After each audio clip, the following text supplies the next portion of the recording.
नमस्कार दोस्तों, खेत किसान झुंझुनू में आपका बहुत बहुत स्वागत है और मेरा नाम है सुरेश सिहाग। दोस्तों, आज हम इस वीडियो में बात करेंगे बरसात के सीजन में डाली जाने वाली तमाम प्रकार की आपकी सब्जियों की नर्सरी के बारे में और उनमें आने वाली समस्याओं के बारे में। देखिए, काफ़ी ज़्यादा समस्या आती है आपकी बरसाती नर्सरी में, चाहे आप किसी भी तरह की सब्जियों की नर्सरी डालें। मैंने टाइटल में ज़रूर फूलगोभी का नाम लिखा है, लेकिन यहाँ पर हम तमाम प्रकार की उन सभी सब्जियों की नर्सरी के बारे में बात करेंगे जिनकी नर्सरी हम बरसात के सीजन में डालते हैं। क्योंकि बरसात के सीजन में नए किसान भाइयों के लिए जानकारी दे दूं, क्योंकि उनको इस चीज़ का पता नहीं होता है कि बरसात के सीजन में अगर आप किसी भी तरह की नर्सरी डालते हैं और अगर आपको नॉलेज नहीं है, अनुभव नहीं है, जानकारी नहीं है तैयार करने की, नर्सरी को कि किस तरीके से आपको तैयार करना है, कौन कौन सी सावधानियां रखनी है, तो भाई यकीन मानिए 15% नर्सरी को भी आप बचा नहीं पाएंगे। पूरी की पूरी नर्सरी आपकी तबाह हो जाएगी, बर्बाद हो जाएगी अगर आप बरसात के सीजन में इन सब्जियों की नर्सरी डालते हैं। भले आपकी फूलगोभी की नर्सरी हो, फूलगोभी और टमाटर की नर्सरी, इन दोनों में तो सबसे ज़्यादा समस्याएं देखी जाती हैं। चाहे बंद गोभी की नर्सरी हो, फूलगोभी की नर्सरी हो, भले ही चाहे टमाटर की नर्सरी हो, और उसके बाद में मिर्ची वगैरह की नर्सरी डालते हैं तो उनमें भी ये समस्याएं आती हैं। लेकिन फूलगोभी और टमाटर की नर्सरी में इस तरह की समस्याएं काफ़ी ज़्यादा देखी जाती है, यानी कि जड़ गलन और तना सड़न, यानी कि फंगस से रिलेटेड जो बीमारियां होती है वो काफ़ी ज़्यादा होती हैं। तो इन सभी बीमारियों के बारे में बात करेंगे, किस तरीके से आप अपनी नर्सरी को बरसात के सीजन में सही तरीके से डाल के और किस तरीके से इन रोगों से दूर रख सकते हैं। क्योंकि सही तरीके से अगर आप नर्सरी डालेंगे, मैं जो तरीका बताऊंगा उन तरीकों से अगर आप नर्सरी डालेंगे तो यकीन मानिए 70 से 90% तक आप अपनी नर्सरी को आसानी से बचा सकते हैं। वरना मैं बता चुका हूं कि 15 से 20% भी आप प्लांट बचा नहीं पाएंगे। और कई बार तो बिना नॉलेज की वजह से आपकी पूरी जो नर्सरी होती है, पूरी की पूरी क्यारी जो है वो एक रात में नष्ट हो जाती है। एक रात में, शाम को आप ठीक देखते हैं, अगली सुबह पूरी नर्सरी जमीन पे लेटी हुई आपको मिलती है। इसके कई सारे कारण हैं, उन कारणों में भी बात करेंगे और किस तरीके से आप अपनी नर्सरी को बचा सकते हैं। भले ही कितनी भी बारिश वगैरह हो, कितनी भी ह्यूमिडिटी वगैरह हो, आप अपनी नर्सरी को आसानी से बचा सकते हैं और अच्छा उत्पादन सब्जियों के फसलों से ले सकते हैं। तो देखिए दोस्तों, सबसे पहले हम बात करेंगे समस्याओं के बारे में और ये समस्याएं क्यों आती हैं, आखिर कारण क्या है इनका। अगर आप कारण समझ लेंगे तो उसके बाद ठीक से आप काम कर पाएंगे इन पे। और कुछ से उपाय भी मैं आपको बताऊंगा, बिना स्प्रे के भी आप इनको कंट्रोल कर सकते हैं। हालांकि स्प्रे तो आपको लेने पड़ेंगे, फंगीसाइड भी बता दूंगा कि कौन कौन से फंगीसाइड कौन कौन से समय पे आपको करने हैं। बाकी अगर आप थोड़ा सा समझ लेंगे इनको कि इस वजह से ये समस्या आती है और कुछ उपाय मैं बताऊंगा, ये उपाय अगर आप कर लेंगे तो आपकी जो नर्सरी है वो पूरी तरह से सेफ रहेगी। वरना अगर आप ठीक से काम नहीं करेंगे ना तो उसके बाद में सही तरीका अगर आपका नहीं होगा तो उसके बाद भले आप चाहे कितने भी स्प्रे वगैरह निकालते रहें, कितने भी फंगीसाइड डालते रहें, अगर नर्सरी खराब होनी है तो होकर ही रहेगी। अगर समस्याएं ज़्यादा बढ़ जाती हैं तो देखिए, समस्याएं क्यों होती है, समस्या बरसात के सीजन में ही क्यों होती है। अब यहाँ पर कुछ किसान भाइयों का माइंड सेट हो चुका है कि ऐसा बरसात का पानी लगने से ऐसा होता है। भाई, बरसात के पानी में कोई पॉइजन तो है नहीं कि बारिश का पानी नर्सरी में लगा और नर्सरी खराब हो गई। अकेले बरसात के पानी से ऐसा नहीं होता है।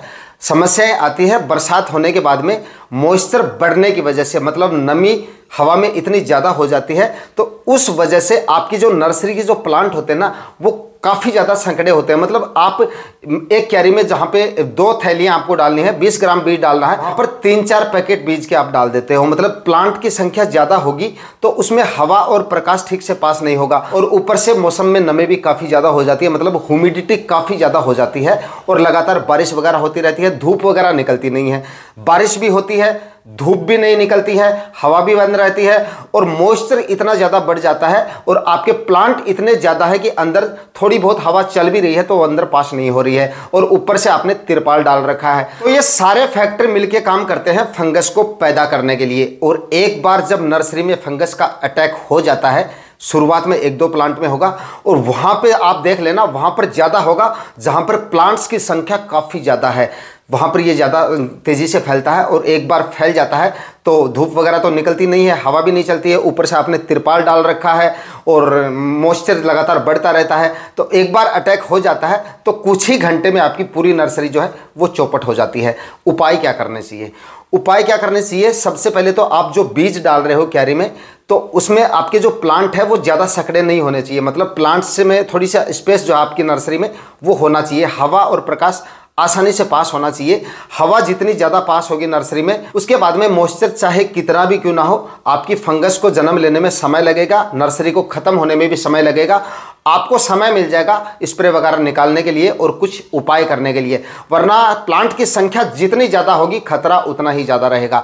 तो एक तो आप ये करें, एक बेड अगर आप बना रहे हैं, यानी कि बेड की चौड़ाई जो 3 फीट है और बेड की जो लंबाई है जो आपने लगभग रखी है 10 या 12 फीट रखी है, उसमें आप इस समय नर्सरी डाल रहे हैं तो 2 पैकेट से आपको ज़्यादा नहीं डालना है। और बीज डालते समय ध्यान रखें कि पूरी क्यारी में बराबर समान मात्रा में बीज डालें, और क्यारी में कभी भी नर्सरी ना डालें बरसाती सीजन में। अगर आप नर्सरी डाल रहे हैं तो क्यारी में बरसात की वजह से जल भराव की समस्या आएंगी, आप चाहे कितना भी कुछ कर ले, या फिर बरसात के सीजन में तिरपाल वगैरह डाल के क्यारी को बरसात से बचा भी रहे हैं तो सिंचाई जब करेंगे तब उसमें इस तरह की समस्या आ सकती है, मतलब जल भराव जैसी समस्या आएंगी। और बहुत ज़्यादा बारिश होगी तो पानी भी उसमें जाएगा ही जाएगा, कुछ भी आप नहीं कर पाएंगे। तो इस तरह की समस्याओं से बचने के लिए सबसे पहला काम तो आपको यही करना है कि बेड बनाएं और बेड के ऊपर बीज डालें, और बेड के ऊपर बीजों की संख्या ज़्यादा नहीं होनी चाहिए। जितने प्लांट के बीच में गैप आप रखेंगे उतनी आपकी नर्सरी सेफ रहेगी, सुरक्षित रहेगी। दूसरा उपाय क्या करना है, दूसरा तिरपाल जो डालते हैं ना आप, कुछ किसान भाई क्या करते हैं, प्लास्टिक तिरपाल का इस्तेमाल करते हैं। ध्यान रखना, बरसात के सीजन में अगर आप प्लास्टिक का तिरपाल डाल रहे हैं, बारिश से तो आप बचा लेंगे, लेकिन तिरपाल अगर प्लास्टिक का होगा तो अंदर ह्यूमिडिटी और भी ज़्यादा बढ़ेगी। बाहर 70% ह्यूमिडिटी है तो आपके तिरपाल के अंदर 80-85% ह्यूमिडिटी आपको देखने को मिलेगी, और इस तरह की समस्या ह्यूमिडिटी बढ़ेगी तो मैं आपको समझा चुका हूँ कि क्या होगा आपकी नर्सरी का, वो आप खुद समझदार है, अंदाज़ा लगा लीजिए। प्लास्टिक तिरपाल का इस्तेमाल बिल्कुल भी नहीं करना है।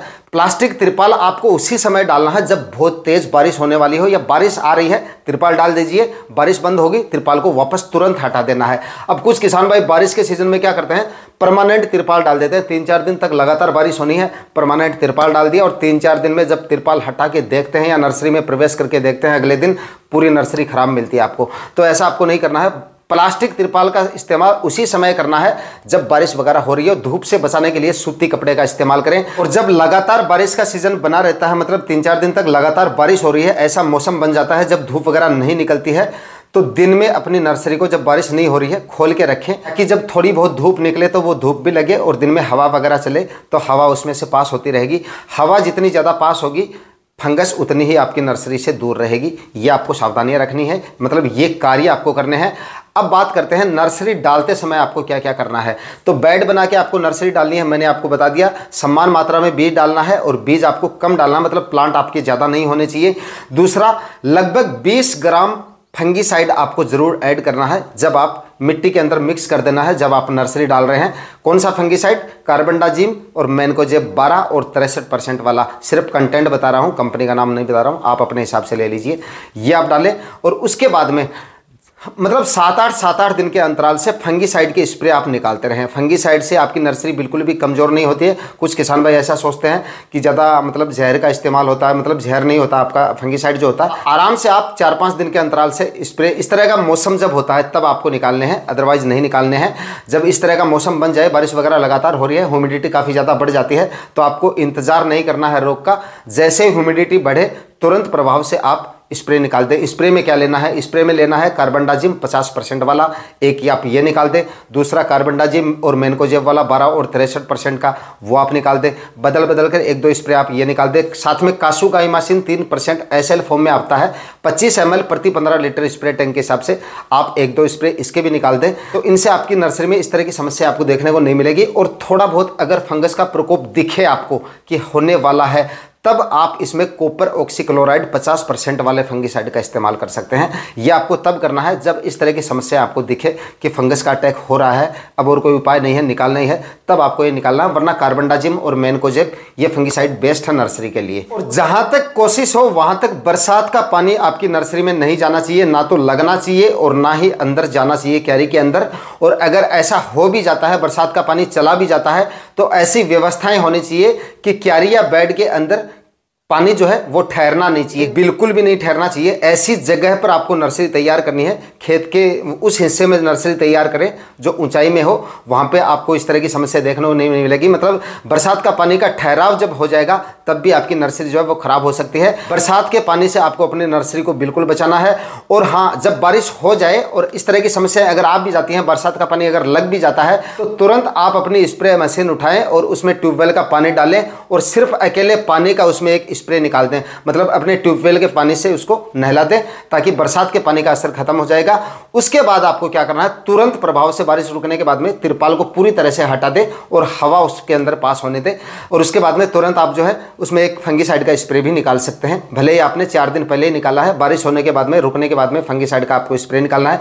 पता कैसे चले कि कॉलर रोट या जड़ गलन की समस्या आपकी नर्सरी में आ चुकी हैं, तो इसके लिए आपको क्या करना है, सुबह सुबह डेली आपको अपने नर्सरी की मॉनिटरिंग करते रहना है। क्योंकि आपकी क्यारी में जब फंगस का शुरुआत में अटैक होगा ना, तो डेली आप मॉनिटरिंग करेंगे तो आपको 1-2 जब प्लांट खराब होने शुरू होंगे तभी आपको पता चल जाएगा। पता कैसे चलेगा, प्लांट की जो कॉलर है ना, जो प्लांट का कॉलर मतलब तना जो है प्लांट का, वो जमीन के सटे हुए भाग से सड़ना शुरू हो जाएगा और सड़कर प्लांट आपका जो है वो जमीन पे गिर जाएगा।